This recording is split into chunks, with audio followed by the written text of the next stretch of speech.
All right, mic check, I'm good. So I'm Max Ceron, CWB Association Welding podcast. Today we have a really cool guest, Welding podcast. The show is about to begin.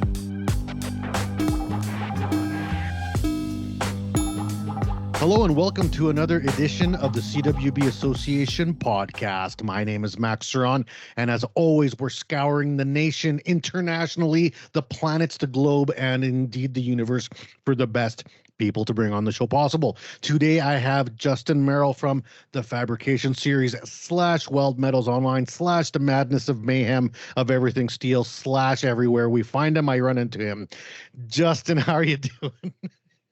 So that was an intro there. I mean, man, I'm doing fantastic. I'm like sitting here holding back the laughter. I'm like, oh no, I want to mess them up.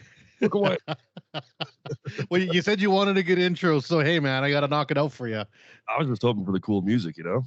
Well, we got the music. That music comes later, and we can make it real jammy-like, and maybe put your picture in, maybe bouncing around or something. Oh, that'd be cool. All right, Justin. So, you know, you're a person in this steel industry, especially in the U.S., who doesn't need a lot of introductions. A lot of people, know about you through social media, YouTube, Instagram, blah, blah, blah. But for the international people and people up in Canada, maybe not so much. So, let's start a little bit with where's your butt right now? Where are you located? Where are you sitting? I'm sitting in fabulous Las Vegas, Nevada. This is my my hometown. And even though I've moved to years all over the country and whatnot throughout the years, I always still keep on coming back here. So, yeah, this is the spot. That's home, eh? So, yeah. And were you born in Vegas? Where were you born? Where's your background? Yeah, I was literally born and raised here. So, fun fact, actually, my daughter and I were born in the same hospital, like only 2 rooms apart, and like 20 some odd years apart. So yeah, it's a little special piece of history, So were you in the hospital at 20 some years old when your daughter was born? You're like, this seems familiar.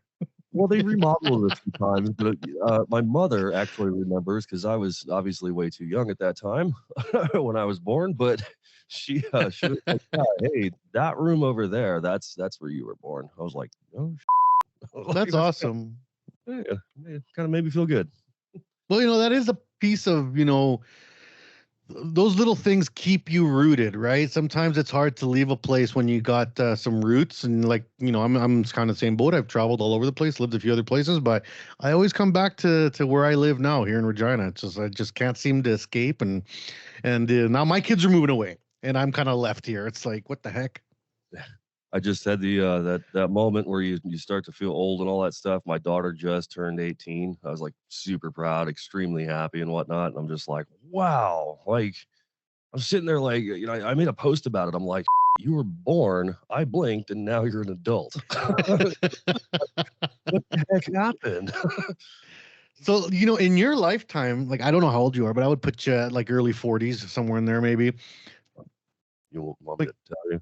Yeah. Spill it. Social media, never reveal your age. I'll be 40 in April. Okay, so in your 40 years in Vegas, there's been a ton of changes in that city. Like, I mean, it's really, really not the same even 10 years ago to now. 20 years ago, you're looking at a different place altogether. How do you feel about the growth of Vegas and where it is now versus when you were young? Yeah, I'm a little divided.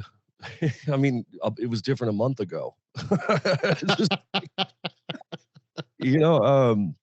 Growing up here, it's seeing the changes and the growth and everything else like that has been fantastic for, my sense of pride for my hometown and everything. It's great, but it's always been a very transient town. Obviously, people come from all over the place, and that's one of those things that I personally credit, like, my diversity and dealing with people and everything like that, because I've met so many people from so many different places, and it's fantastic to grow up that way. So I'm very open-minded about a lot of different things and whatnot, but I think it's getting a little bit too transient now, because if you think about it, you just basically have a melting pot of a few million people from everywhere with their own ideas, their own styles, their own way of driving, their whatever.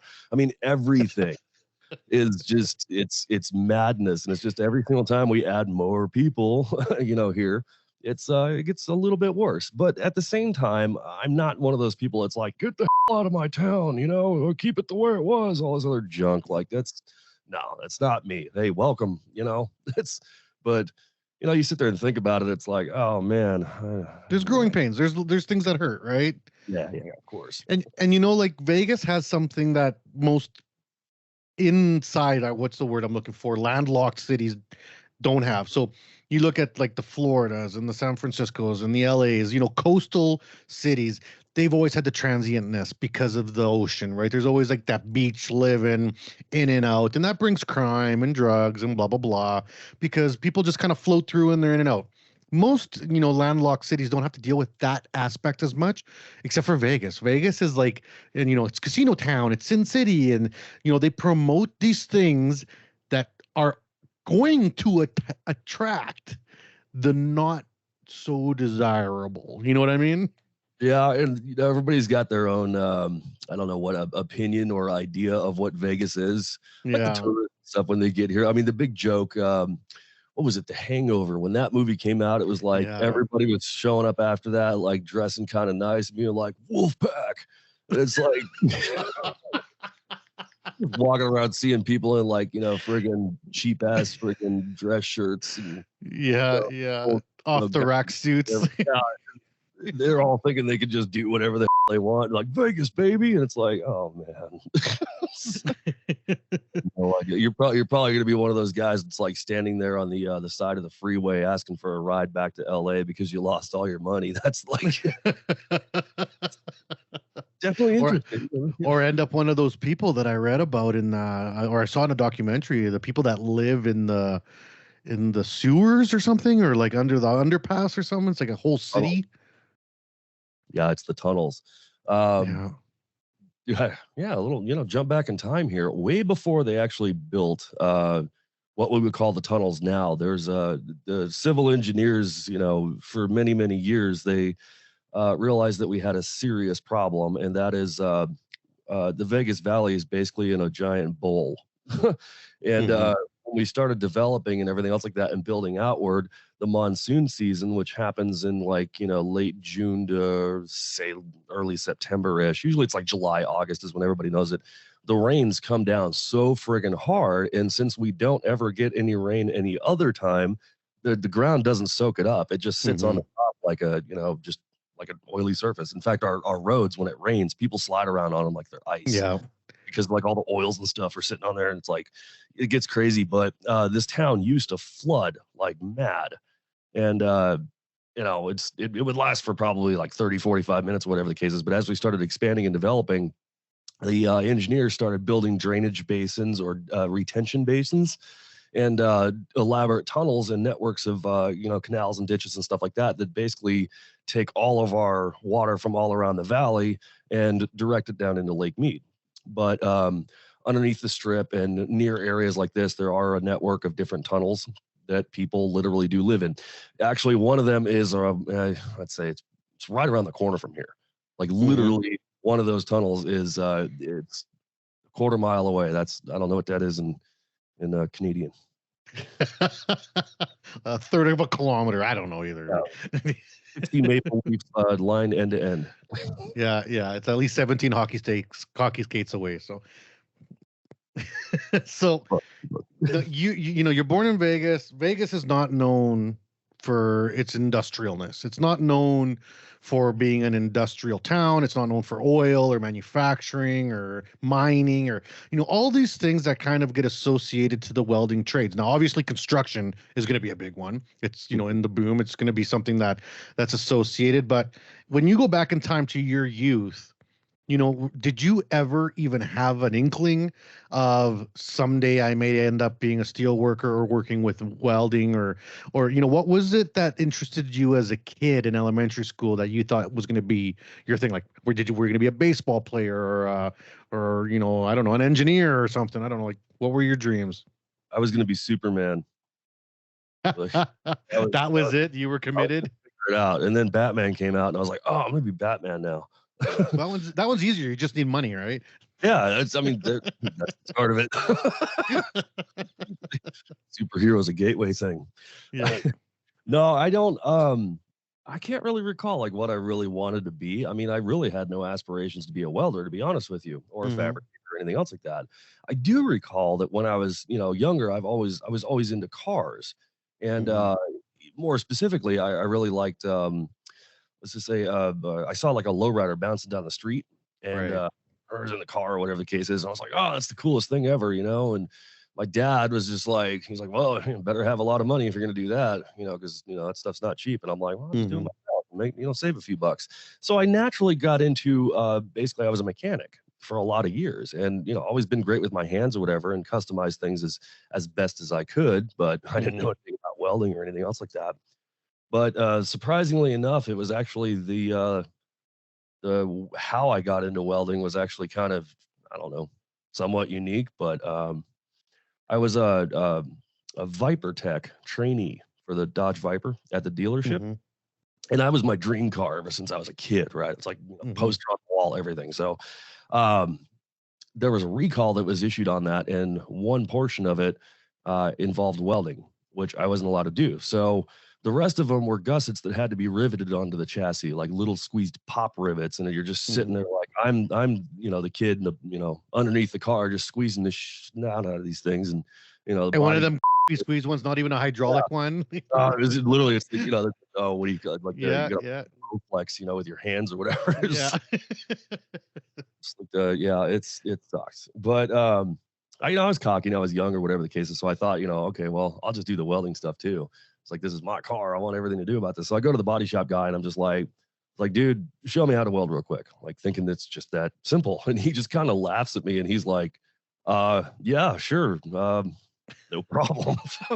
And he gives me we go to the back where the little MIG welder is, a little Lincoln, or not little, but Lincoln MIG welder, and he gives me just the lens out of a hood, just the two Mhm. by four glass lens tinted. That's it. He's like, just hold that over your eyes, and then grab this handle and this gun here, and just kind of point it, pull the trigger, and wiggle it around.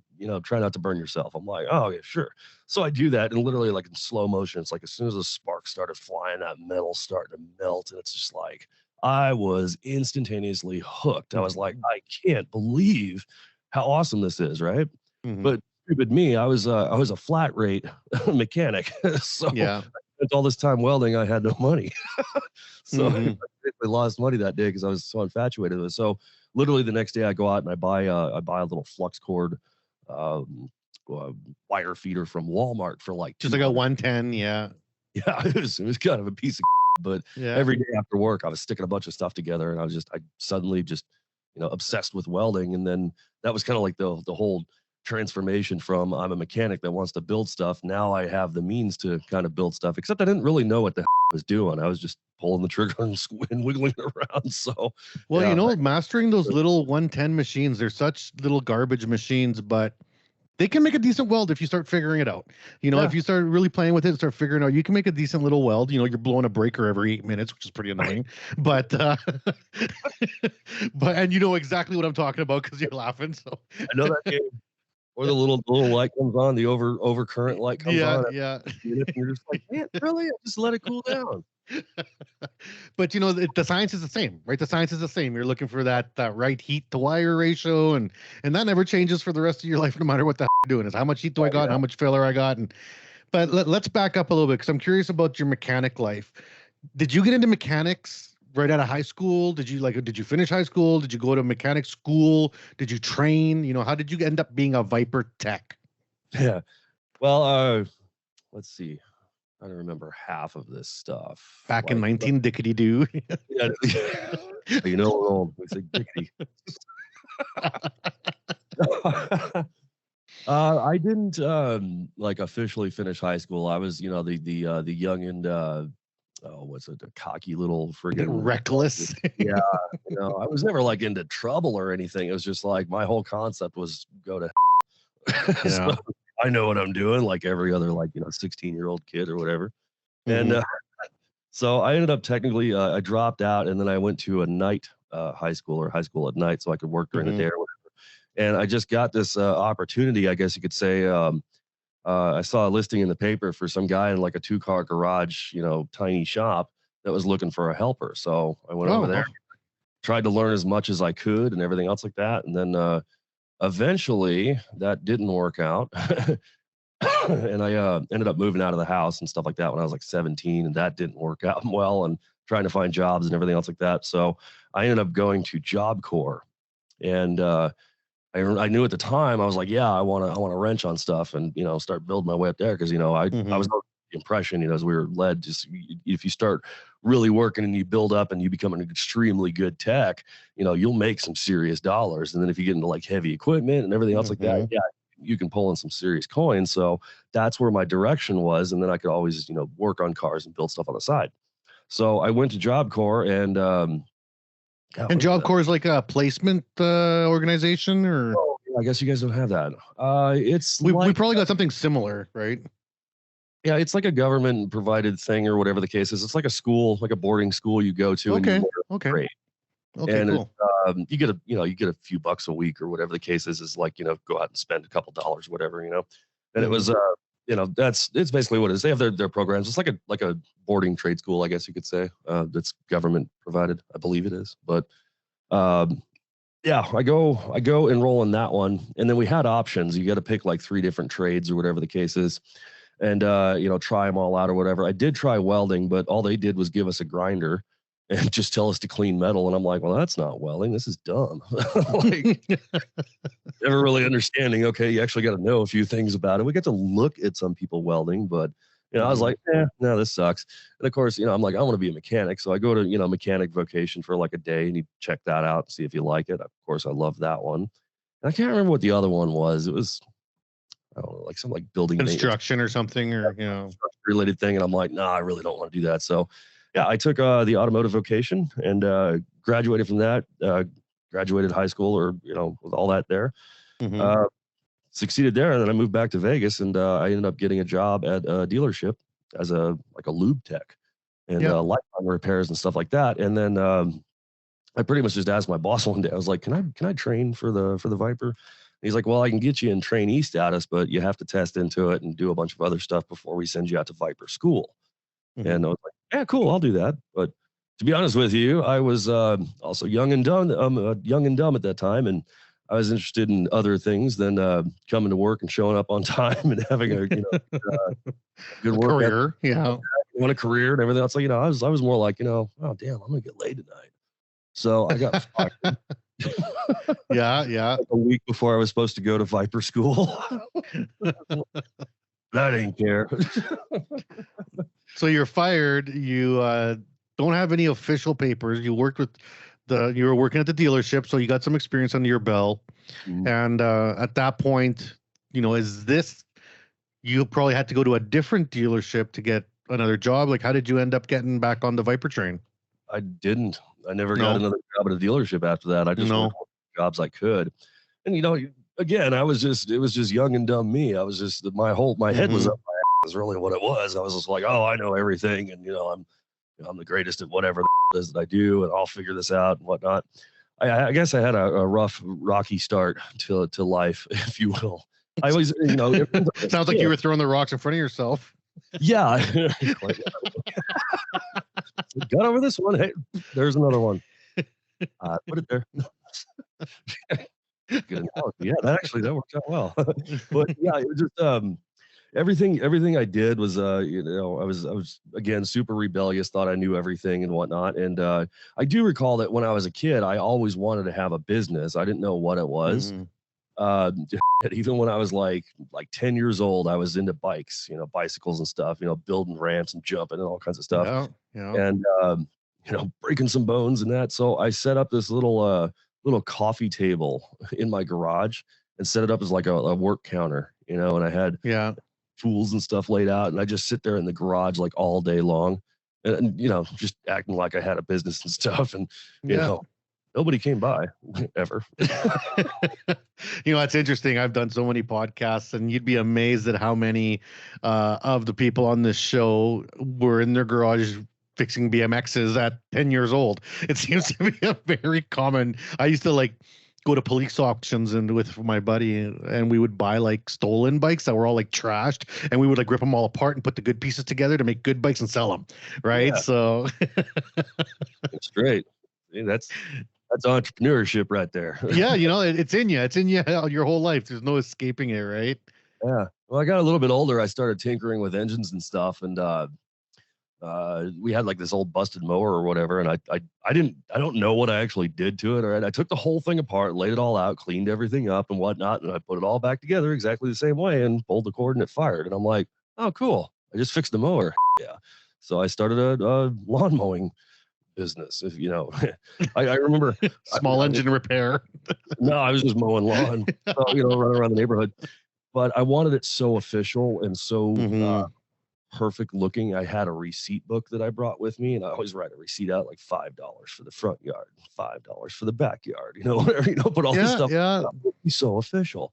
Have like letters, business cards, the whole works. I wanted to, actually look like this, 13-year-old kid or whatever the cases are for. I don't even know how old I was, but to make it look like I had a legit lawn mowing business, So that always mattered to you, how the company looks, how you look. 'Cause I know you spend a lot of time with, Weld Metals Online, your Fabricator Series. You're not lazy in the building of it. You make sure, and you can notice that, that everything is kind of done to what you want it to be. And it sounds like this has been a part of you since you were a kid. If I look back on it now, yeah, I'd say so. Well, I mean, I was always raised, appearance is really everything. And, now it's all translated into professional appearance. So you can't just throw something at the wall and see what sticks. You gotta actually, come up with a plan and run a few tabs of that plan and then branch off from there and say, well, this works, this doesn't, I like this, I don't like that, and build it according to that. It doesn't happen like instantaneously. So no, you can't wish it into creation, right? Yeah, exactly. So slight cut here. I was trying not to have the can opening like, super loud. No, it's all good. We didn't catch it. I like audio. All right. So, now you're done with mechanics. You kind of feeling like you burnt that bridge. You're not getting hired again. Now, at this point, what does Justin do? Construction. Yeah. Yeah, I had no leads to be a mechanic. I didn't really have many tools or anything else like that. So my stepfather, that he's an engineer and he's in the HVAC world primarily. And he, with a handful of contractors and people around the valley that he knew, he got me hooked up into a couple of places. And it was really cool of him, but it was stuff that I had no idea. I was like an electrician apprentice, and daisy chaining friggin' whips together all day long. And I'm like, God, this sucks. Like, I don't want to do this. I think the coolest part was riding the scissor lift up and down to this. Oh, cool. Yeah, that's awesome. And then I got into sheet metal, HVAC sheet metal. I didn't get to learn much about welding, but I did learn how tight a bead roller, the beads on the bead roller, how tight they compress when I sent my finger through one of them. That one sucked. Did you get to keep the finger? Yeah, it's still there. Yeah.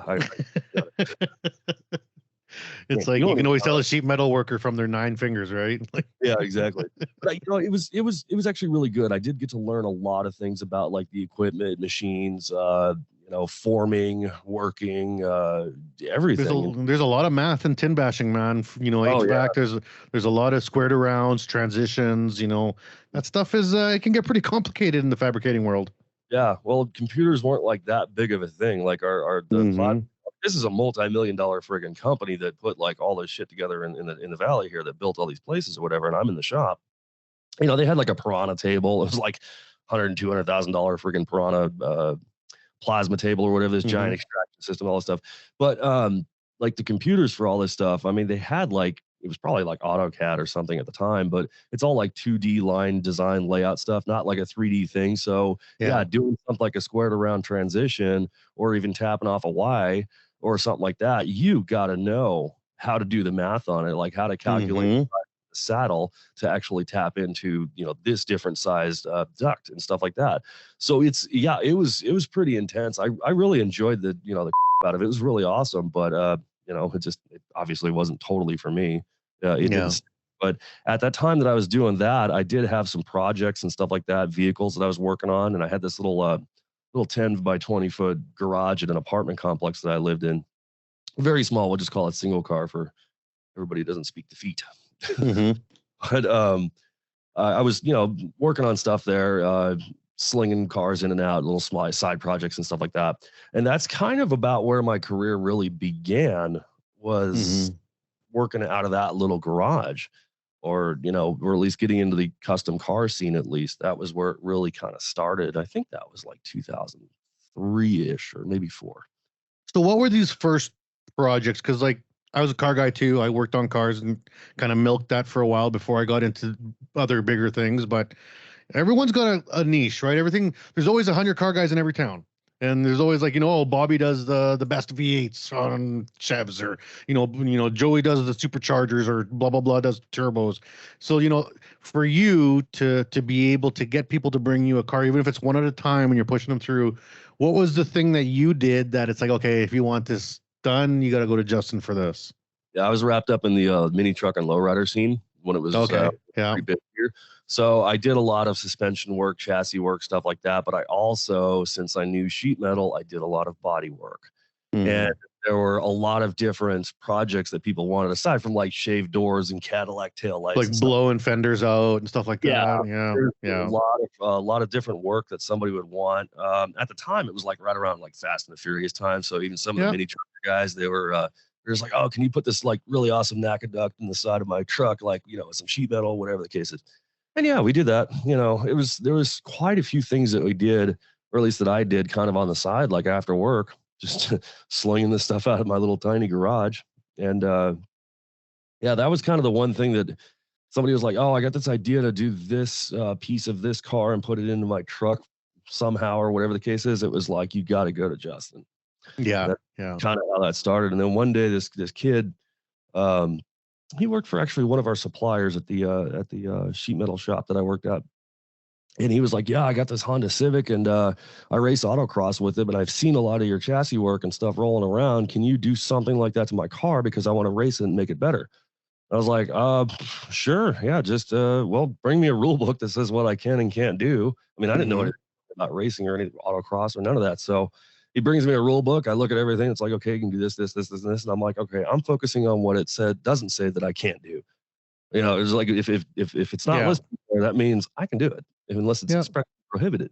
So before you know it, like that weekend, I'm wrapping tubes around this guy's car all over the place. And I think I put a muffler on it that I built.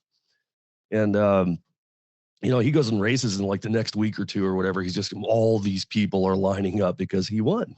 And now they're all like, oh, I don't know, whatever you did, man, I need that. That's what we got to have. So, and then just literally just starts building up and building up and building up. And now you're starting this building process. You're, doing chassis on cars, and the professional market's one side, because professional market, like you said, there's a rule book. You got to hit the markers. You can work around what's not listed. Those cars aren't seeing the road.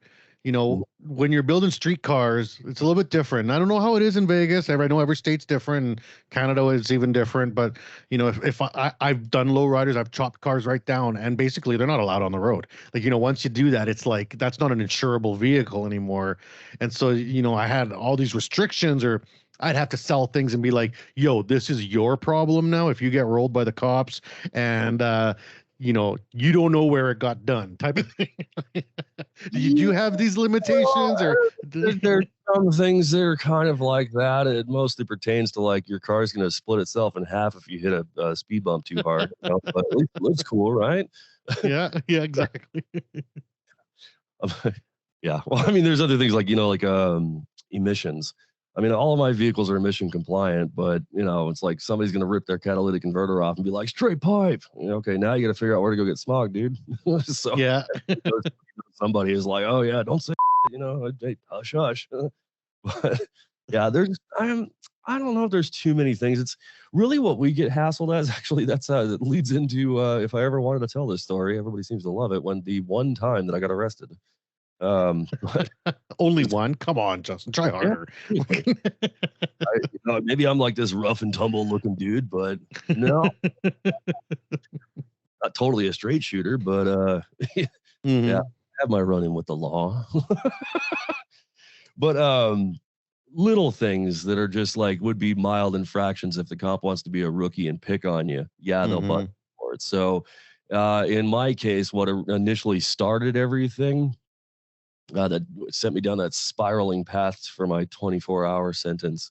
It was since my truck was heavily modified, suspension was kind of like it was questionable if it was legal or illegal.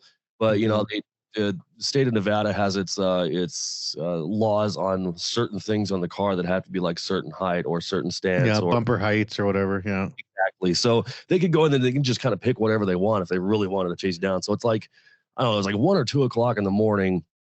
And I'm in my mini truck, and of course, the classic way to drive around back then was to have the ass end dumped and the front end hiked way up in the air. It shows everybody that you're bagged out and you're ready to roll.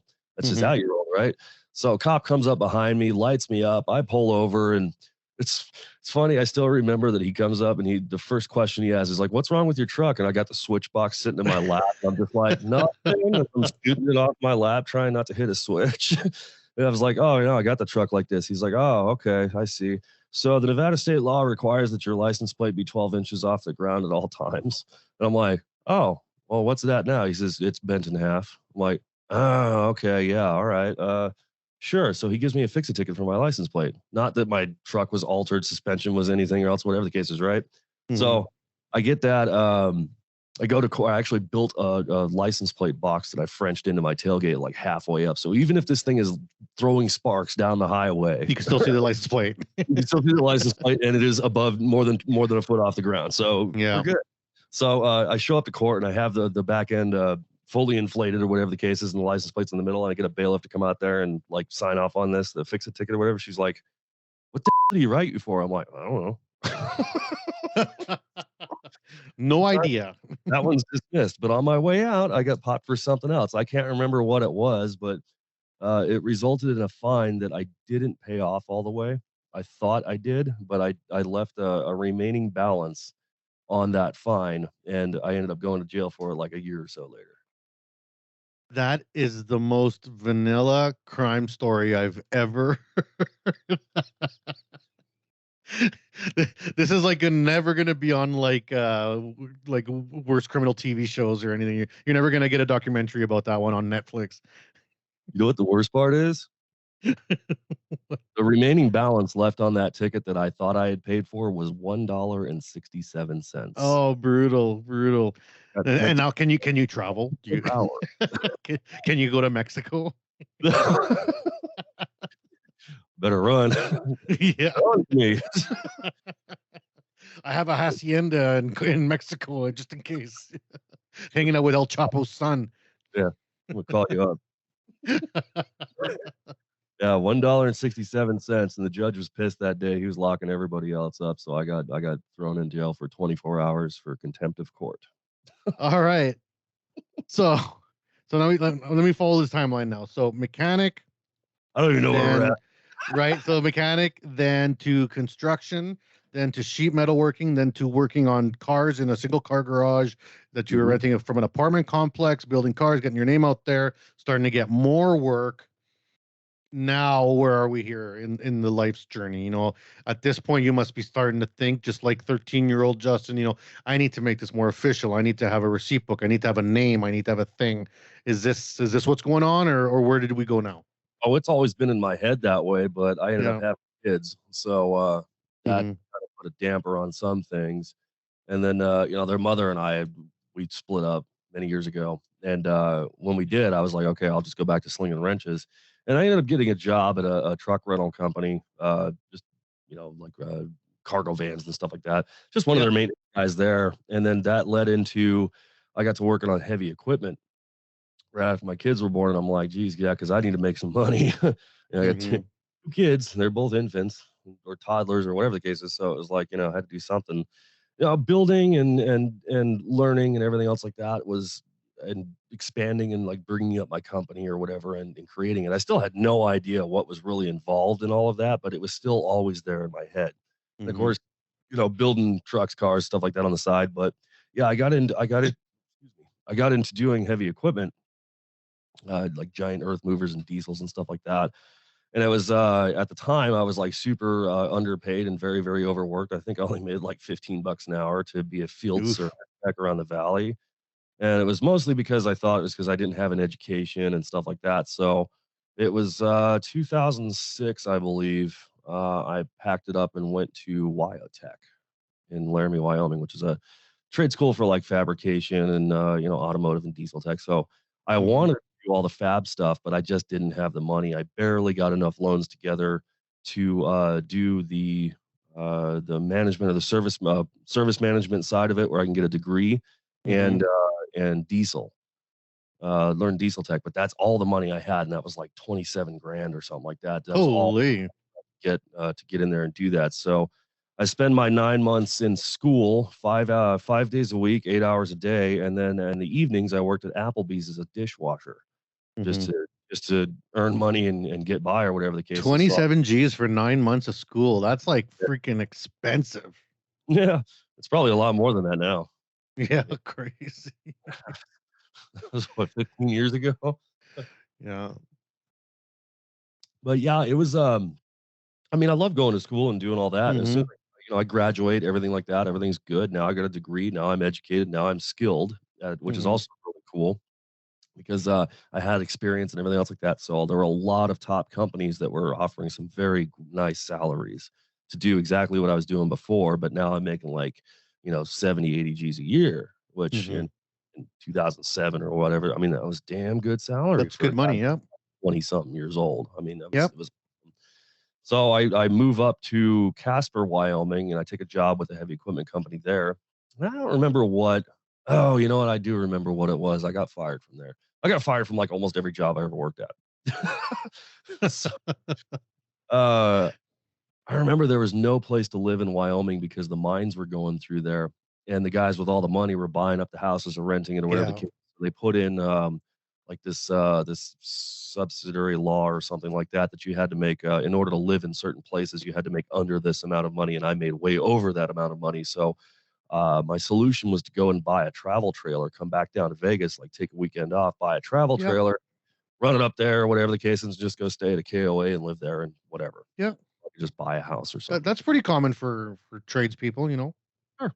So I run down here, I do that, but it turns out my little 3/4 ton 92 Chevy couldn't pull this thing up and through the mountains and all that other stuff. So every day I'm calling my boss being like, dude, I haven't even made it out of Utah yet. You know, I gotta be able to get Wyoming. He's like, no way I'm gonna get over the mountains and all that stuff. So I ended up dumping it off actually in Colorado at my girlfriend. It was her grandparents. I dumped it off at his place because he had a Dodge Cummins. He could pull this thing over, and I'm like, if I can just get it over the mountains, I could probably get it the rest of the way to Wyoming. Mhm. So I dump it there and I scurry off back up to Casper where I was working. They didn't really like the fact that I took all those days off, so they canned me. They just tossed me. I was like, After all that messing around, eh? yeah. So now I just bought a brand new travel trailer. I got nothing really to tow it with.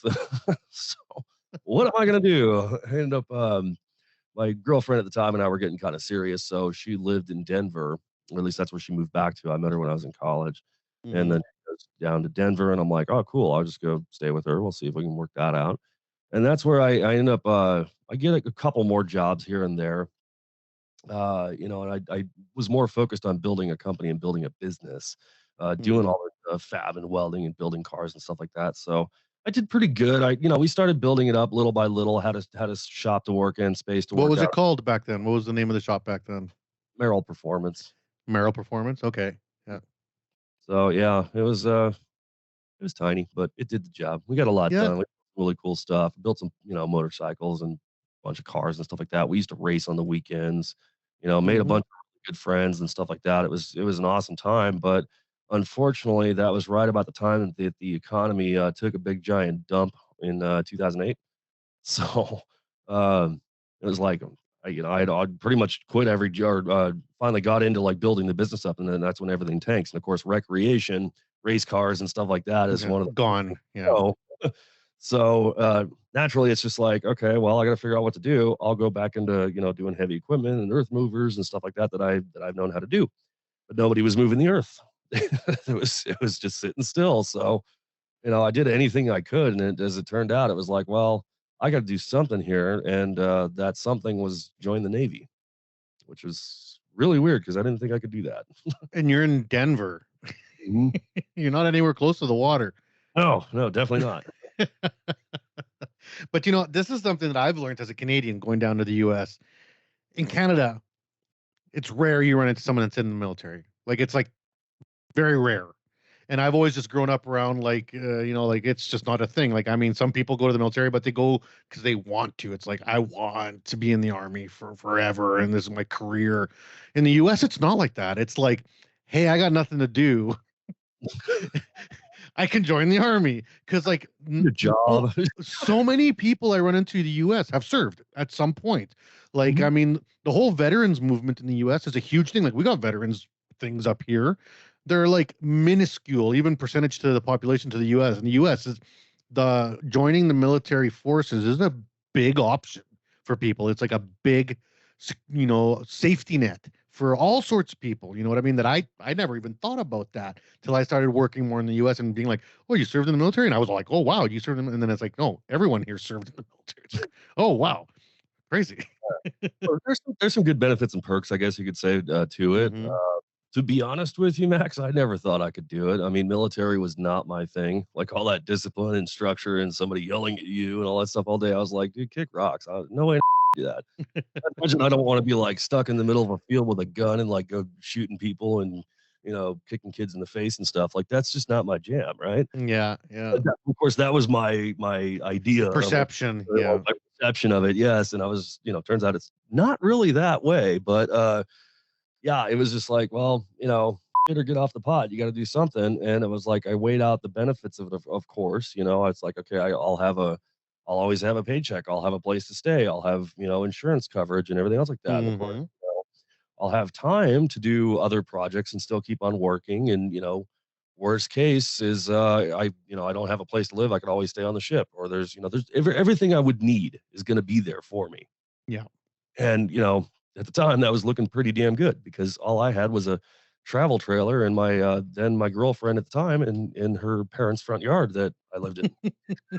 So everything's kind of looking on the up at this point. Yeah. A better idea. So I ended up, it took forever from signing up or whatever the case is to actually shipping off to basic training or boot camp. It took a long time for that. It was like a year and change we had to wait. Oh, really? Yeah. I always assumed it would be like, hey, come on in, get on the truck, let's go. Next weekend you're on your way. No, it's they were backlogged because everybody at the time had kind of the same idea that I did. I guess, yeah. I guess the big dropout. Like, I mean, the 2008 collapse of the housing market hit the U.S. way more than it hit us in Canada. We were kind of okay, and I live in a province that's really wealthy, so we were like, it ain't so bad. But in the U.S., like, I mean, there's movies about it. Like, it was like just like everything was like falling apart. So I guess it would be a very attractive thing to be like, wow, these guys will take care of you, right? Yeah, it definitely looked the part. Like all I had to do was show up and do my job, and I get money. I'm like, cool. Not a lot of money. Don't get me wrong. That was there's no money in the military. Well, unless you stay there and rank up and do like a Yeah, like forever. yeah.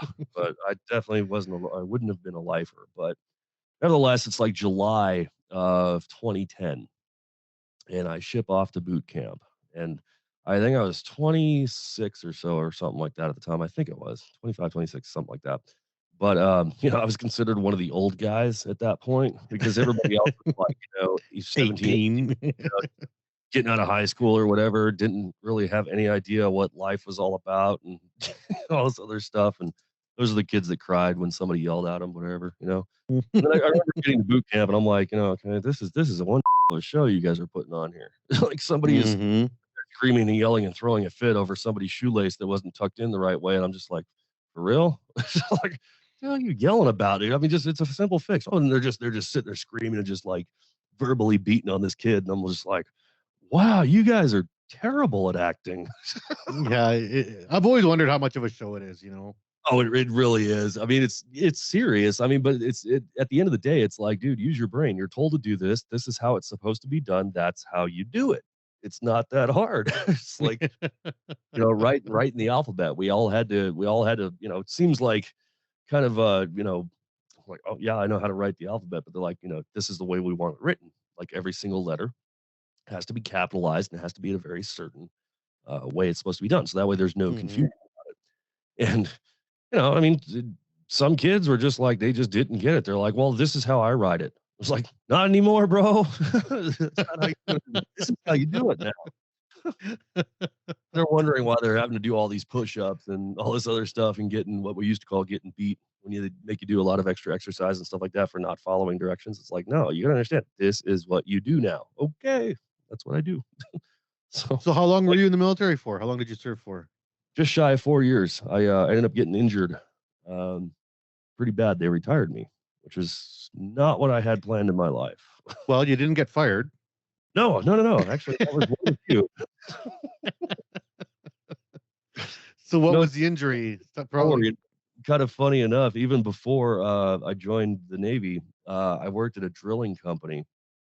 And this is all like Italian made friggin' machinery and stuff. I don't know Mhm. anything about this stuff, but they got me onto there. Turns out I sucked at it. I wasn't very good working with the Italian stuff. And their former mechanic came back. I guess they wanted to like teach him a lesson, so they fired him, hired me. And then later on down the road, it was like, okay, lesson learned. Justin doesn't know what the heck he's doing, but they knew I was damn good with metalwork and welding. So Mhm. my job at that point of the day was hard facing augers and drills and building caissons and stuff like that. So that's like my Yeah. experience of pipe work. But I ended up getting fired for that one just before I went into the Navy. So what was your injury? What happened?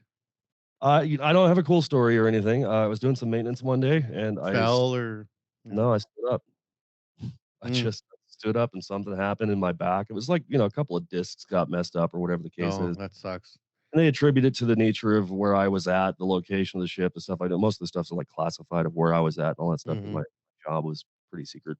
But the nature of all of it or whatever the case is, there's like, oh, that wouldn't have happened if you were X and this X or and that. X, you know. Exactly. So, but it busted my back up bad enough that they couldn't really operate or do anything with it. There was a high risk of paralysis, and of course, I was Mhm. already like, "Nope, no, no, no, no, no. I'll just stick with this," and whatever. So, yeah, I have a really interesting. Well, that was learning how to do everything again in life that you had already known how to do, but having to learn it again with this disability, I guess you could say, or this unique uh, feeling Injury. Yeah, yeah. that produces many different feelings as you walk or do anything, throughout the day. It was interesting, and at that point, I realized, okay, well, I'm retired, I guess now. I did have enough, I mean, I did have my companies running at that time. We were in manufacturing. I was working on the side, so when I wasn't on the ship or on duty or anything like that, I had a shop that I was working out of, and we were building and manufacturing parts for cars, like headers and intakes and chassis and suspension components and stuff like that. We were selling them all over the world, which is insane. Mhm. And And this is still Merrill Performance at that point, or yeah, did it have a different name? Yeah. it was, yeah. And yeah, built it all up or whatever the case is. And then it's like, okay, now you're retired. I'm like, well, I guess I can't really do all of that stuff that I did before. So I had enough money and assets I could sell or whatever to quite literally just exist. It's not like it was like, here's millions of dollars for the rest of your life. It's like, Mhm. here's a mortgage and, a box of cereal and ramen. That's kind of what it was. And, like I said, it was enough to exist. And that was 2015 when I just picked up the camera and started talking to YouTube because I was bored out of my head. All right. Well, this is the perfect segue now. We're going to take our break with our sponsors and our advertisers. And we're going to come back in the second half of the show here with Justin. And we're going to pick it up post military, broken back, broke back mechanic after the break. Stay tuned here on the CWB Association podcast. The CWB Association is new and improved and focused on you. We offer a free membership with lots of benefits to anyone interested in joining an association that is passionate about welding. We are committed to educating, informing, and connecting our workforce. Gain access to your free digital publication of the Weld magazine, free online training, conferences, and lots of giveaways. Reach out to your local CWB Association chapter today to connect with other welding professionals and share welding as a trade in your community. Build your career, stay informed, and support the Canadian welding industry. Join today and learn more at cwbassociation.org. And we're back on the CWB Association podcast. My name Oh, is yeah. Max Ceron, and we're having too much fun here. Sorry. Whatever it was, just buy it. Yeah. Max is worth it. Thanks, buddy. I appreciate it. All right. So here we are. this is the beginning of what is now your current trajectory of life. And, for me, it's very interesting hearing the story because, it took you a long time to get to the start of what is now the main thing you do. It's not like you started in this game at 17 and, kind of followed that road to here. You were making pit stops all over the place. And, and then you kind of landed, with a couple broken discs on a job where it's like, okay, life has forced you to reevaluate your sets of skills because you have acquired a number of sets of skills now throughout this winding road. And what are you going to do with it? What are you going to, how do you remove the physical component of your skill set and still make it a usable, sellable asset, right? And Still you said, tell the internet. yeah, and that's exactly where you felt. You said you had a camera and you started talking to YouTube. So, this is 7, 8 years ago now, and you start talking to YouTube, and man, YouTube was a different beast 8 years ago than now. Like, I mean, it's a whole different world. And even though YouTube's like 15 years old, it really didn't catch on for a long time. It was kind of just rolling around with, people like you weren't on it doing what you did. You know what I mean? It was a different media format. And, when you come in 8 years ago, you're kind of one of the first players on the block that really started to do this like teachable skill set type of show. So how did that start? What was the main idea behind that? Or did you even have a plan? Did you just start like, hey, I'm going to just do this? Oh, I most definitely had a plan. Like, I treat everything as like theoretically it could turn into something, right? You gotta kind of backtrack, I guess, a little bit. When I was in San Diego, still in the Navy, before I got injured, YouTube was actually starting to take off at that point. And another, I put up videos over the years on YouTube, but it was always just like, hey, I just did something cool, take a look at it. But, it wasn't really, learn this or whatever. So it's just, memories and stuff that you compiled and edited into, a cool slideshow.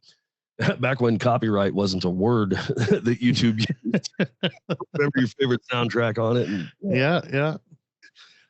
It was, for a lot of people, it was starting to become a resource, like a learning resource to, learn, understand, discover something, And I remember I was, I'm sitting there building all these parts and stuff like that and just like really hustling, trying to get parts sold and, really build the brand up and the name, of the parts that I was building and stuff.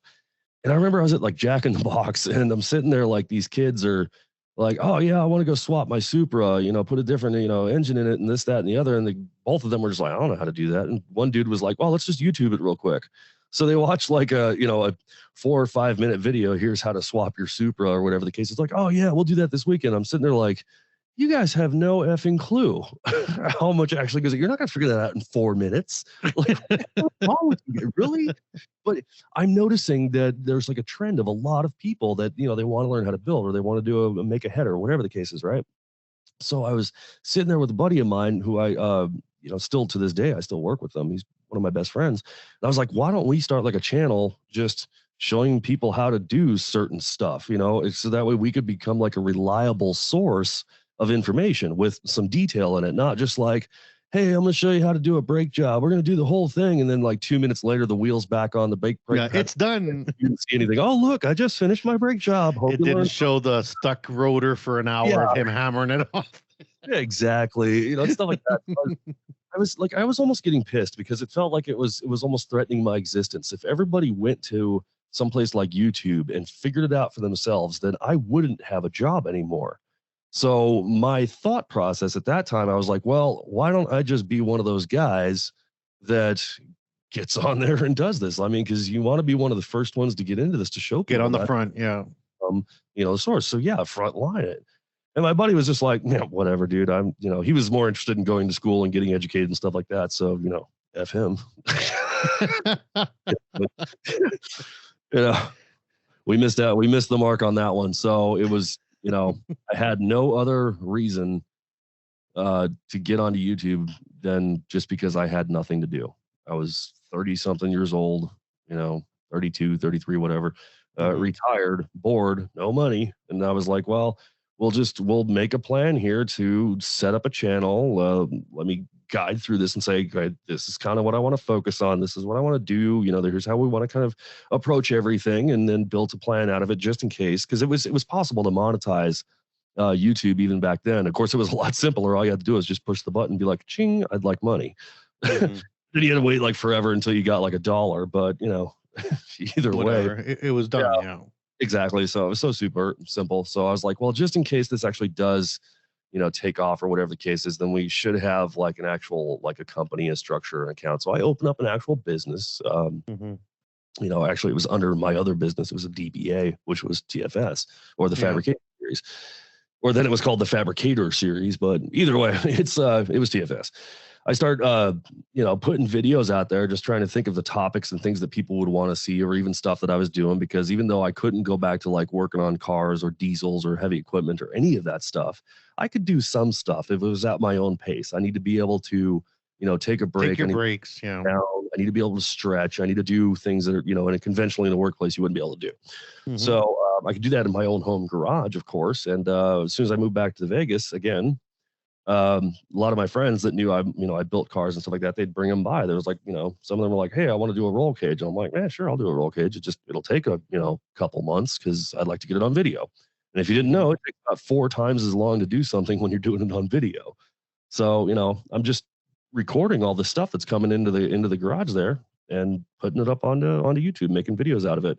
And it turned into a whole hell of a lot more. Like, wasn't really expecting it or banking on it or like hoping, okay, God, this is my chance to make it big. It was just a side project that, at the time I was like, well, maybe it's a couple extra bucks, and I go out get some drinks with the friends, or, go get a steak every month or something like that. If YouTube Mhm. comes, it turned into a hell of a lot more. Now, the look and the aesthetic of the Fabricator Series, was that part of the initial plan? Like with the work shirt, the name, the logo, was that all right from the get-go? You're like, okay, I need this to have a distinct feel and look to it. Yes. And in all honesty, I'm not all that happy with it. I admire that. Well, I respect that everybody likes it. I can't. Well, some of it I can't stand. The problem is I was so effing serious, like about I Mhm. wanted to be taken seriously, because that's what you had to be when it was on YouTube. But truth Yeah. be told, I'm kind of a goofball. I mean, you've met me, a dozen times off camera or whatever the case is. Like, you see me in person and stuff Yeah. like that. I'm not really the guy that is on those videos. Now these days, I kind of throw in some little hidden jokes, Easter eggs, jabs, whatever. I have some fun. Mhm. Before, when I started out, I was so serious about everything. I was like all monotoned and friggin', like, this is really how it is. Da, da, da, da. I didn't have a whole lot of my personality in those videos, and that I can't stand, because it kind of pigeonholed me into being Yeah. just the guy that you learn from. So if I'm doing a project on YouTube where I'm actually making something and I'm having fun, I'm enjoying it, I'm still trying to teach people, like, here's some things you can do. Here's, like, I built this, and it's still all about the fabrication, yada yada yada. And people, like, nobody watches it, and they're just like, well, I didn't learn a thing. And I'm just like, God dang it, man. You even try to learn something, or you just think I'm just showing off my skills and my tools and stuff? I mean, Jesus. Yeah. Well, and it brings up a good point. Like, how much of this is tool work too? Because at some point through the monetization of anything, there's the partnership, the collab work, the today I'm working with X, or today I'm building whatever, and to do this I need X tool. And then you kind of have to make the decision of, am I going to use generic X tool, or am I going to bring in X tool brand to make the collab and do the blah blah blah? That's a whole nother angle that people don't realize how much BS goes in behind all that conversation. Did you start with that stuff right off the top, or did that kind of start to sneak in? I set everything up to where it would invite, potential sponsors and, Mhm. partnerships and stuff like that. I didn't wear any branding in the beginning. So all of my shirts and stuff like that, they were all plain color, et cetera, et cetera. Mhm. I didn't mention any tools that I had, like brand names or anything else like that. Like, if you were looking, you could see it, but I didn't actually do It any was of just the grinder or the machine or whatever. Yeah. exactly. It's like, yeah, it's a yellow grinder and it says DeWalt on it, but I don't sit there and say, I'm going to grab my DeWalt 4.5. It's like, Mhm.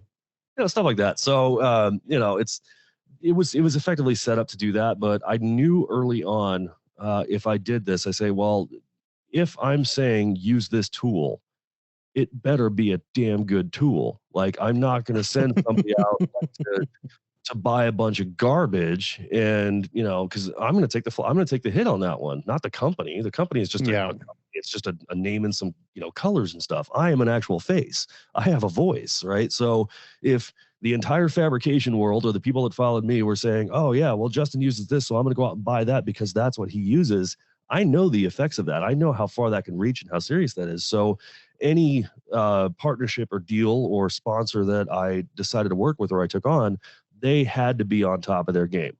And I did learn the lesson a couple of times of companies that were not on top of their game. Yeah, and absolutely. I don't work with them anymore. I straight up, I'm gone. Peace.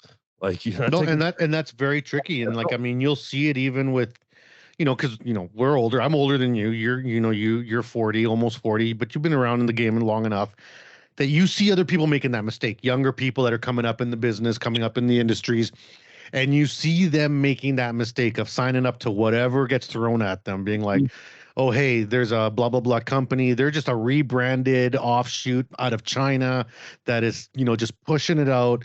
And they're just trying to get that market gain. They're just trying to get that 6 bazillion people to use it on internet. And you know what? So they get a 1 out of 5 star rating out of 99%, but as long as they get enough machines out there, someone's going to like it. And then they just pimp out that 5-star, right? So unfortunately, that's one of the oldest friggin' sales tactics out there right now, is just, it's basically a pump and dump. That's all it is. It's sad that it has to go that way. And I get frustrated sometimes when I see like a product like that is a pile of trash. And it's like people are just going ape over this thing. And I'm like, dude, you don't understand. Like, this company literally came out of nowhere with the same garbage that the company that you just hated a minute ago, and it's the exact same product and the different color today. It's like, oh yeah, but this one has a 10 on the box, It's like, yeah. Well, if anyone's ever curious about how that works, sign up for a commercial Alibaba account, and you'll see the same welder in 38 different colors for 38 different prices for 38 different companies. Yeah. Oh yeah, just get on Alibaba, like, seriously, not AliExpress, but actual Alibaba. Actual Alibaba, that's the backbone. Yeah. Yeah, and dude, you'll find so many of them. It's insane. Yeah, you'll see that exact machine for 40 grand that you saw somewhere there in a different color, different language, buttons on it for $800. Yeah. There's a big rabbit hole. I'm not going to shoot any brands down or talk about any of them. No, There's no. one out there right now that does that, and it's like you just sit there and search TIG weld, and you're like, I know those colors, I know that size, I know that interface, that panel. Uh-oh. And you realize you paid like, you got a deal for like $300 and some odd, but it only cost $80. Hey man, I remember when I first set up my first Alibaba commercial account and I ordered something off there, and it was a welder. It was and it was $80. And it's still in my garage 3 years later. No, 5 years later, and it still works. It's still fantastic. Actually, I can't even complain. Like, I mean, example. And I'm not going to say no name brands because I'm not promoting that stuff, but word to the wise for the young guys coming up, young guys and girls that are getting into the business, don't get, watch those supports, watch those sales tactics. Because like you said, Justin, and it's very important, your brand that you create sticks with you for the rest of your life. Those companies don't care about you. They don't, you're going to be one of many people that comes across their table. So, you got to watch yourself. And I'm not saying don't sign up. If you want to sign up, but just know what you're getting signed up for, right? Yeah. If you treat a lot of things like there's going to be another you tomorrow with that company, then, you'll be fine. But you got to dig in and investigate these companies that, not only that, but like customer service and how on point. If they don't take care of their customers, they're going to be coming to you because they think that you have like the in or the back door or whatever. The inside, yeah. Exactly. And it's like, I know that it's gratifying as can be to like, when a big manufacturer, somebody that you've been following forever, finally reaches out and kind of acknowledges your existence or even your work.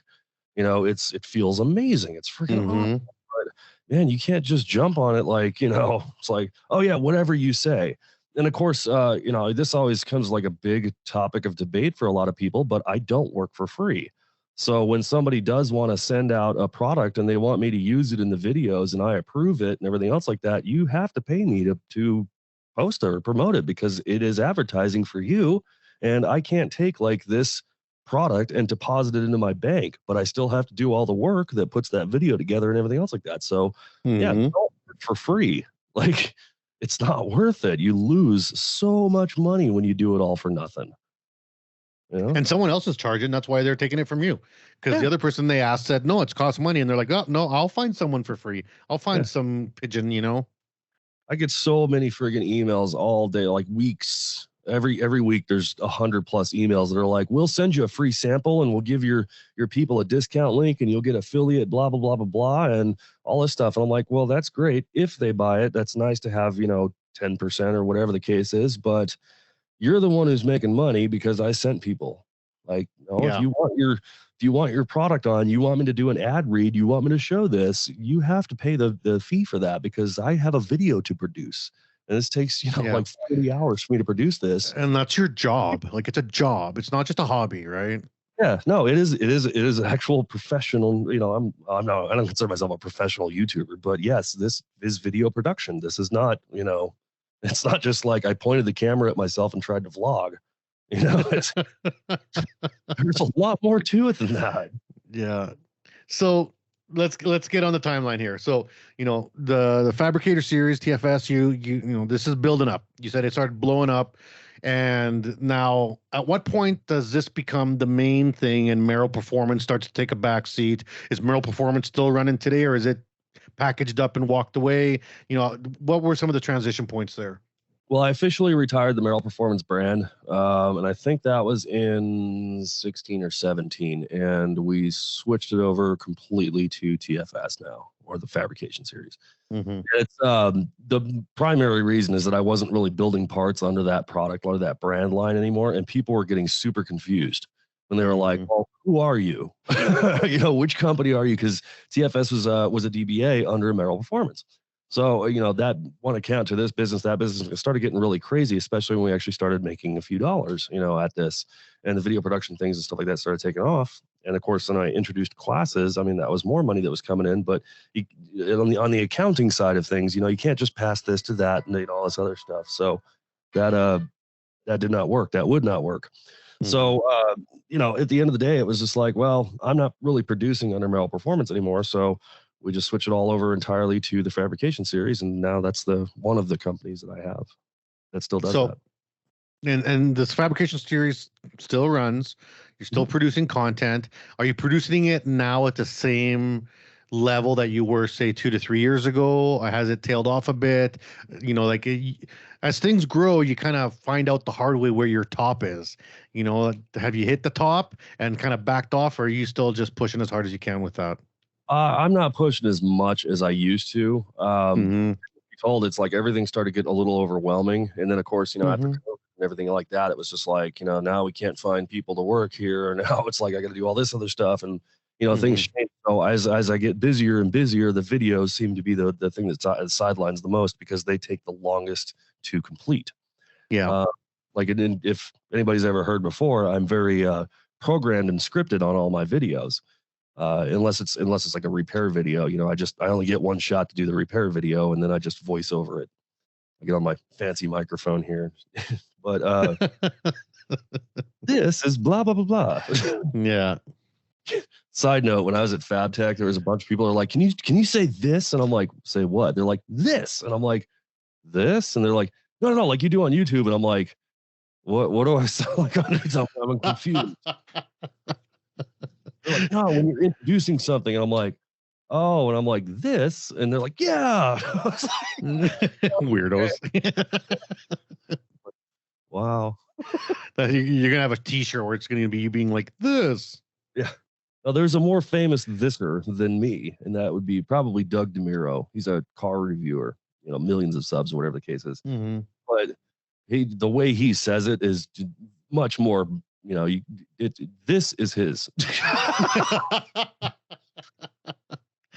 So you got the Fabricator Series. At what point does Weld Metals Online start to creep in as a subset of, because this is now a different angle, this is a different business model, and it's and like you just said, you just dumped one line to create clarity to go ahead and start another one.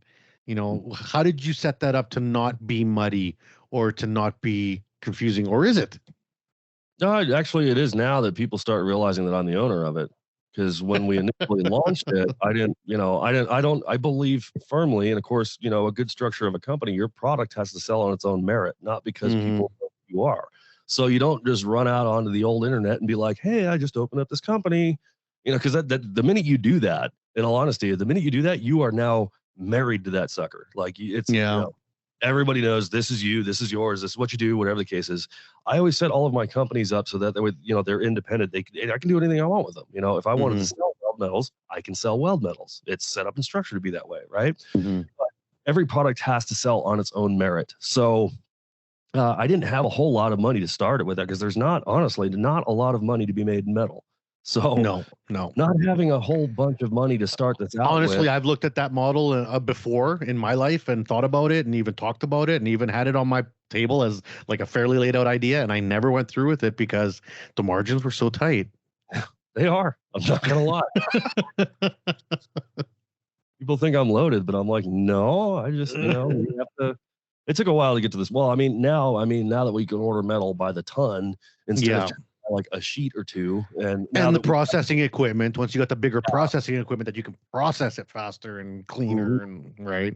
Absolutely. And the staff to run it, because it's not me wiping down metal in the back. It's like, I have a whole staff here that does all that, in 2 separate shifts. But it started technically like mid 2015, I think, is when I had the idea, because I had a lot of people on YouTube that were asking me, where do I get metal to practice with? And I'm like, dude, run down to your steel shop or whatever.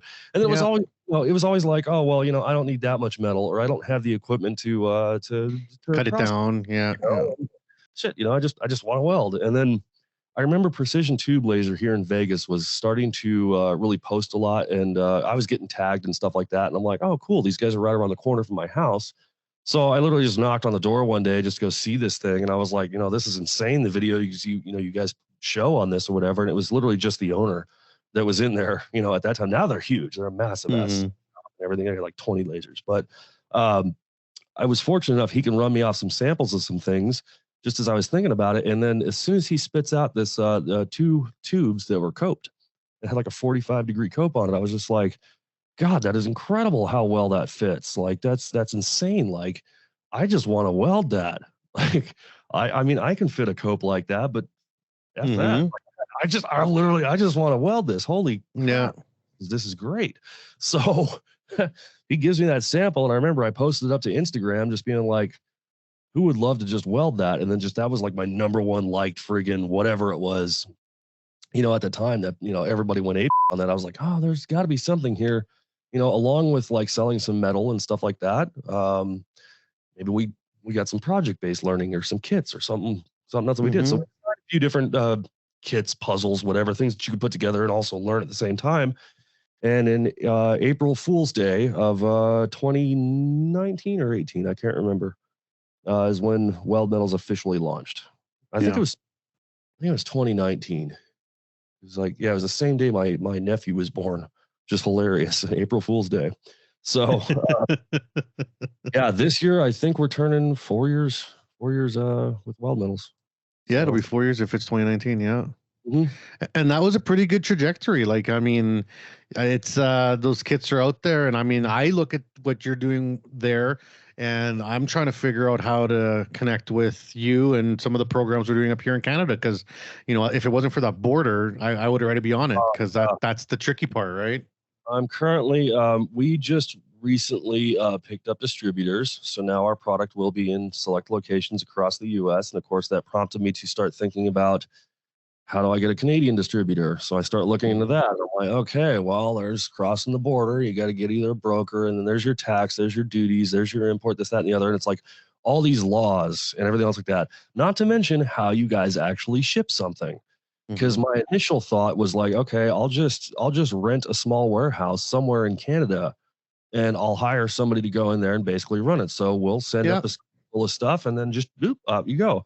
And then I'm learning like, okay, your minimum wage, the things that you guys have to offer, the health system I have to pay into, all this other stuff. And I'm like, okay, we're running the numbers and everything else like that. And I'm like, well, compare that to how many orders I already have that go to Canada every week.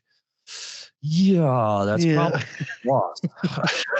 You almost got one. That's the thing. You'd almost have to replicate the entire process, so that you'd have to maybe buy a giant press and a giant shear here and just replicate it all with Canadian steel. Because then if you buy the steel in Canada, then you're not going to have to pay any of those import fees.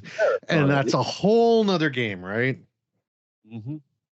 And it's crazy, but I try to wrap my head around this all the time. It's like I'm not getting anywhere with this, because I would actually need somebody in Canada who knows about Canada, or at least more than I do, and how everything works. Because I could research it all day long, but it's like you end up there's finding a lot of little things, you missed, and there's a lot of little stuff that goes into that. So we are currently looking for a Canadian distributor. We just haven't figured out exactly how to do that, but. Well, I'm sure people that are listening to this are going to be like, So we'll see. Because most of our advertisers and sponsors are Canadian companies, so you might get a ding dong. So, the email is justin@weldmetalsonline.com. So now, if people have been following Justin online, there's been some changes. There's been some things going on that you've been like teasing into, talking about, and it seems like everyone in the US right now is in a world of transition. Like, Barbie just moved her shop, Ray just got a new shop. Jason's gone full time with Arc Junkies. Everyone's in like blowout mode right now in the US. And what's going on with you guys? What's new? What's the change? What's happening? If you could only see this board that's on my left, my gigantic whiteboard in my office, but unfortunately I can't show you that and talk too much about that, but that's a project that I've been working on for almost 4 years. And it's a platform that we built from scratch. It never existed before. It's relatively revolutionary, pretty insane if you think about how it all works, which you guys will find out relatively soon, but it's an online learning platform for learning and teaching welding. That's the big thing, but I can't talk too much about that. The other big thing is we're starting to kind of expand our line a lot more, at least with weld metals. I don't have anything that backs this up like 100%, but I think we have become the largest welding metal, specifically for welding metal supplier, I think, in the country, if not North America, possibly the world. I don't know for certain, but we are expanding that line rather rapidly, and we're also doing collaborations. Actually, after this podcast ends here, I'll be right back on to listing all these new products. We collaborated with Dabs Wellington, or Sean Floatman.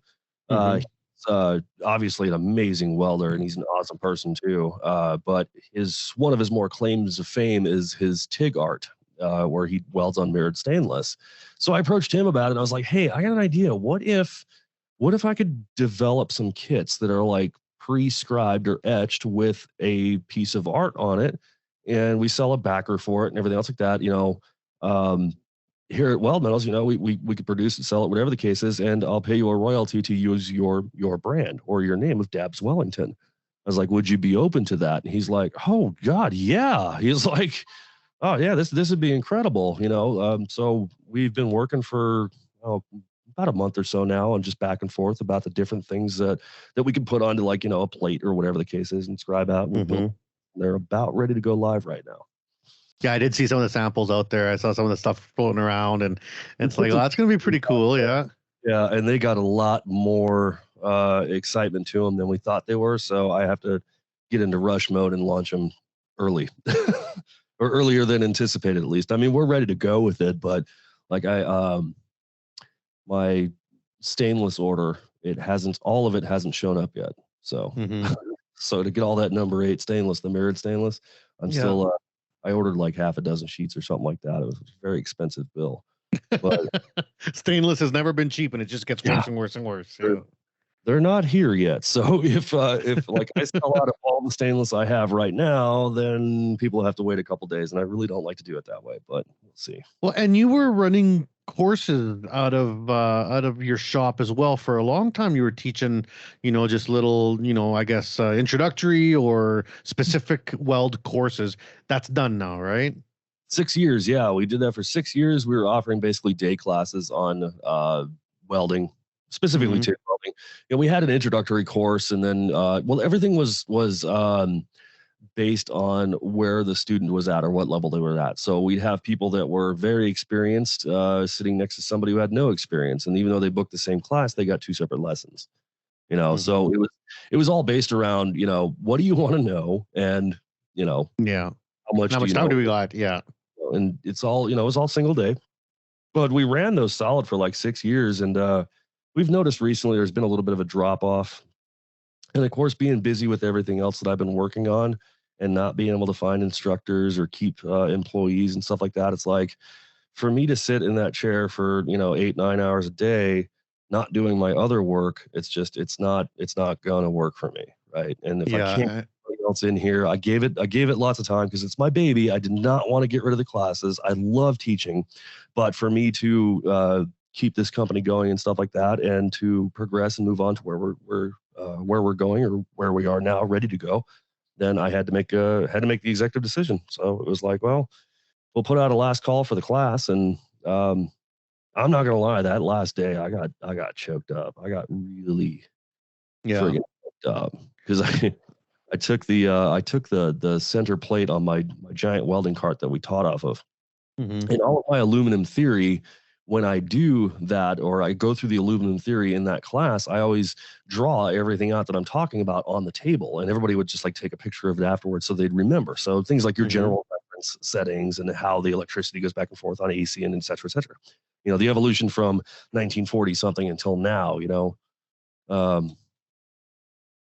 that was all on that table. Yeah. Hold on. Something right. My computer just left the chat. Okay, there we go. Well, I'm still here. I still see you. Lead right into where I was off. So the table that I draw everything on, I've been doing it for years. I do it all upside down, so that way, the student across from me can always see or whatever. But I've drawn for like 4+ years on that table that same drawing, and my other instructors do that same drawing and everything else like that for years and years. So the very last time I did it was that class, and I took that piece that was on my table, and I wrote last class at TFS, and everybody who was present in that class, we all, they all autographed it and stuff like that. And it's hanging on my wall now. But I was, to see all that go, all the years that I've been, working on building this up or whatever, that kind of hit, and I was just like, I was trying my hardest not to cry. I was like, no more classes. Well, it's the next step now, and running any type of education stuff is so time consuming. Like what Stephanie's doing out there, man, she's running at 100 miles an hour to maintain that school and get it growing, and it sounds like it's doing awesome. But I taught in a college for 7 years, almost 8 years. I taught the college that's fully funded with a paycheck, with everything and everything I can need, and it was exhausting. It was exhausting, and I'm not even running the business side of it, right? I'm just showing up as an instructor, and then hiring new instructors. Forget about it. It's so hard. Everybody thinks they can be a teacher, and that's not a thing. It's very hard to find good instructors. It's not as easy as leaving a comment on the internet. I can tell you that much. Jab, yeah, 100%. All right, so now with the new program, the new expansion of Weld Metals Online, TFS still rolling forward. What are some of the other little side gigs? Is Arc Tank still going out there? Is that parked indefinitely now, or is that still a thing? Oh, it's still there. This year we decided to not to display at the conventions just because we weren't sure where the economy was going and what it was doing, because it was being kind of stupid for a while there. So I was like, well, let's just pull a safety on this one, and because it costs so much money to do. Oh, for sure. I mean, that year alone, I spent 6 figures just going to 2 conventions. So, I mean, I had to build the displays and stuff. It'll cost significantly less this time, but still, it's just for me to drive or tow up there with one of my staff guys, and then the travel and everything, that's like 10 grand, you know? Yeah. So Yeah. I was like, well, we'll just, we'll play it safe. Well, and that's actually a question that I was thinking about in terms of you and your fit with like the fab techs and the conventions, because like you're a part of the scene, you're a part of the culture of the welding and the fabricating, like you're very much in there. But you know, what is it that you get out of a convention? What is it that you gain? Like other companies are there to sell machinery, other companies are there to sell their brand. I'm there to sell my, you know, my thing with the CWB. You know, what are you selling at Fab Tech? You know, you can't, like, I mean, now with Weld Metals Online, I see the connection more, but as TFS, you know, it was like, is it just brand awareness? You know, what is it, what's your big gain at that you get out of conferences? Before Weld Metals, yeah, it was just awareness. It was, you know, who I am, what I do, because I mean, I do have a marketing background, and the things I can do when working with the right company, or, you know, an approved company, as I would always say, is, you know, it's exponential for growth for them, and of course awareness for them. So what I used to do is basically pitch. You know, this is who I am. This is what I do in this sort of fashion, whatever the case is. It's relevant to you for this. I didn't run in there being like, I'm a YouTuber, give me a sponsor. Yeah. No, I don't do any of that. So it was always trying to find somebody in the marketing department to see if we can come up with a little, you know, I'll give a pitch or whatever. And then usually if the pitch is good and if they're interested, you'll actually start to strategize almost on the spot. And if at that point they like you, then you're communicating for emails through, you know, like the first or second quarter. And then finally around to, let's spend some money. So, and now with Weld Metals Online, the focus changes a little bit now for conferences, right? Yeah, and it's actually really tricky because you know, I'm not going to say I'm famous or anything, but I mean I'm known in that industry or whatever the case. So still being me at the same time as the CEO of, you know, owner of Weld Metals, you can at least put it that way. You know, it's tricky. It's definitely difficult to say that, you know, it's like, you know, to play both roles, I guess you could say. You know, I don't know if running up into the booth that wants a picture and an autograph, or if they want to buy some metal. I don't know. it's and in terms of you perhaps looking at purchasing new equipment yourself, you know, there's probably going to be people coming up to you and saying, hey, you know, we have a new shear that can shave, you know, hours off your day, or, you know, or some automation processes. Like, I mean, the products you produce are perfect for automation status. You know, like, I mean, that's and I'm sure this is something that you're thinking about when you look at your footprint on your shop floor, right? Oh yeah.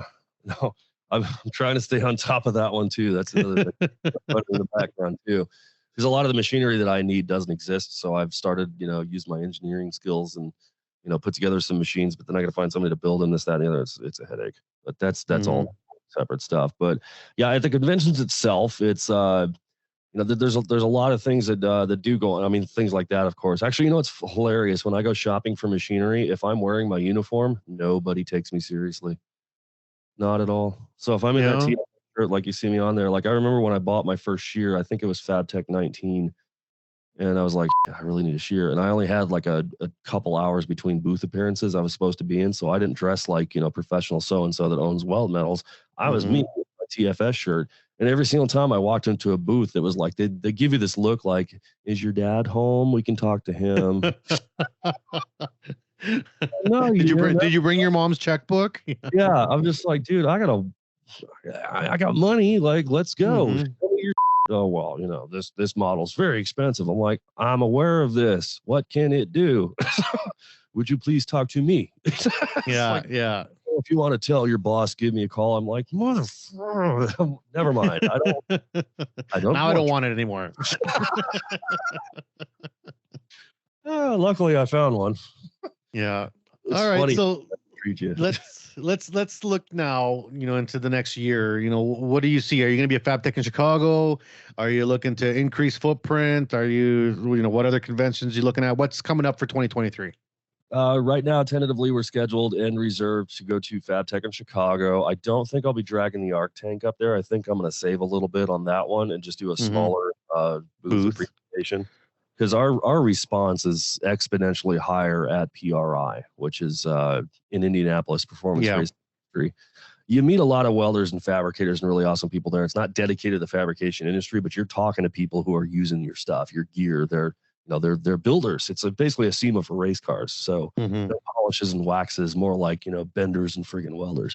So we get a lot better response there. So I'm pretty sure that I'm going to fold more of that budget over into PRI and less into FabTech. But if I do decide that we're going to pull out of this or whatever the case is, I'll still be at FabTech like I've been going since 2016. And yeah.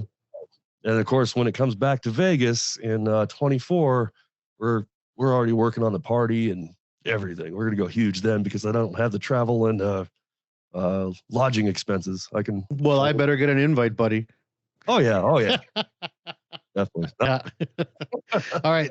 We're going to wrap up the interview now. This has been fantastic, but I'm going to ask you a question that I always finish the podcast with because I think you're going to have really good insight on this, and I think it's going to be good for the listeners.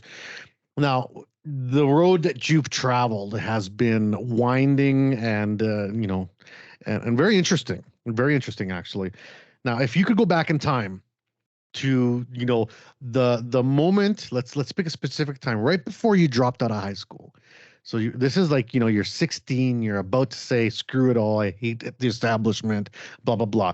If almost 40-year-old Justin could go back and pop up in front of that kid who's thinking about dropping out of school, what kind of piece of advice would you give him? What's something that you would say, hey, this might make your life a little bit easier if you just knew this?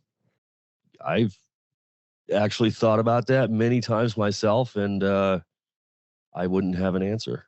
Just flat out, because to be perfectly honest with you, nothing in my life up to this point would have happened if it had gone with advice, or if it had gone the way that it's, supposed to go, or whatever the case is, right? I mean, you couldn't tell me anything back then and make me listen. Basically, you just tell yourself, go with the flow, dude. You're going to be all right. It's kind of like a fate thing, I mean, I sit there and look at it now. If I didn't get hurt when I was in the Navy, I might still be in the Navy, which means no TFS, no weld medals, no nothing.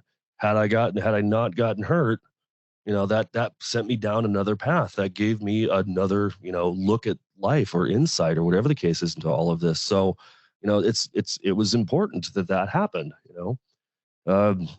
not finishing high school right away, that sent me down another path, things that I learned. It was just, it was like school of hard knocks at the end of the day.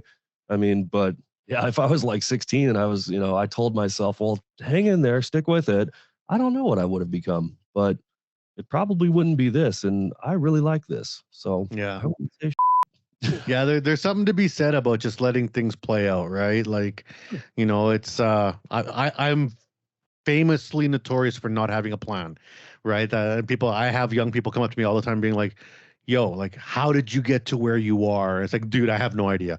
I literally just, I have a book.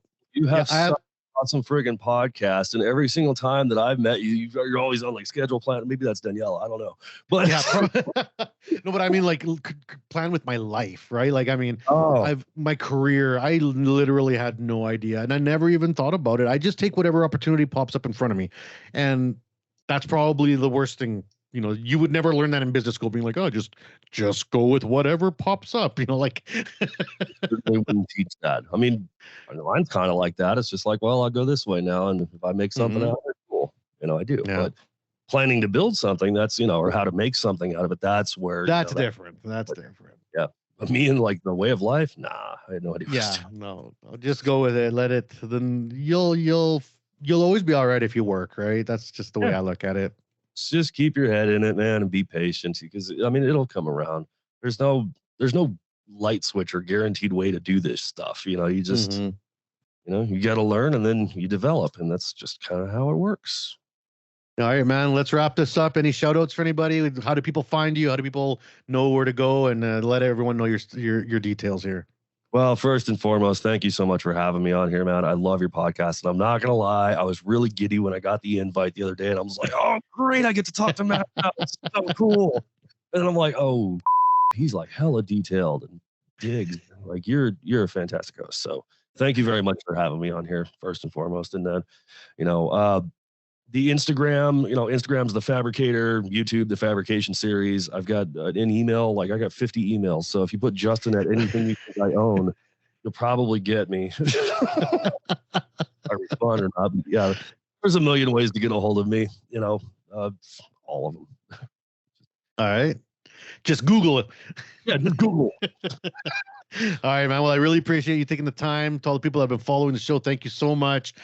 We got some fun stuff coming up. I got another podcast coming up in a few weeks here with Becker. We're going to be doing another group one with him and Kevin. We on the state of the podcast industry. So stay tuned for that one. And yeah, no, it's going to be a good one. We're pumped about it. We've been talking about it for a few months now. And of course, we're going to be at as many of the functions as we can to be in person and be ripping podcasts off. And of course, always check out our website, CWBAssociation.org. Membership is free. Training courses. We got free education. We got free DEI initiatives. We got access to scholarships, bursaries, and all the fantastic things that we do here in trying to support the welding industry. So stay tuned and stay in touch, and we'll talk soon. Take care. We hope you enjoy the show.